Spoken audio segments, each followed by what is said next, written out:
ఆంధ్ర తెలంగాణలో తక్కువ ఫీజులతో high quality results ఇస్తున్న ఏకైక సంస్థ Tirumal IAS institute. AP CM Chandrababu Naidu రాష్ట్ర రాజధాని అమరావతిలో కొత్త ఇంటిని నిర్మించబోతున్నారు. అమరావతిలోని వెలగపూడి సచివాలయం వెనుక E9 రహదారి పక్కనే ఇంటి నిర్మాణం చేపట్టారు.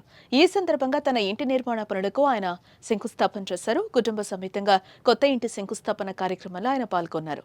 ఈ ఇంటి నిర్మాణం కోసం గత ఏడాది డిసెంబర్లో ఇదే గ్రామానికి చెందిన ఓ రైతు నుంచి 5 ఎకరాల స్థలాన్ని సీఎం చంద్రబాబు కొనుగోలు చేశారు. ఇటీవలే ఫ్లాట్ రిజిస్ట్రేషన్ ప్రక్రియ పూర్తి కావడంతో 1455 చదరపు గజాల విస్తీర్ణంలో G+1 ఇంటి నిర్మాణానికి శంకుస్థాపన చేశారు. ఏడాదిలోపు ఇంటి నిర్మాణం పూర్తి చేసి గృహప్రవేశం చేయాలని సీఎం చంద్రబాబు భావిస్తున్నారు.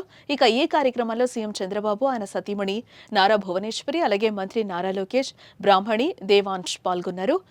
అయితే ఇప్పటికే హైదరాబాద్ నారావారిపల్లెలో నివాసాలు కలిగి ఉన్న చంద్రబాబు ఇప్పుడు రాష్ట్ర రాజధాని అమరావతిలో సొంతిల్లు నిర్మించుకోవడం ప్రాధాన్యతను సంతరించుకుంది.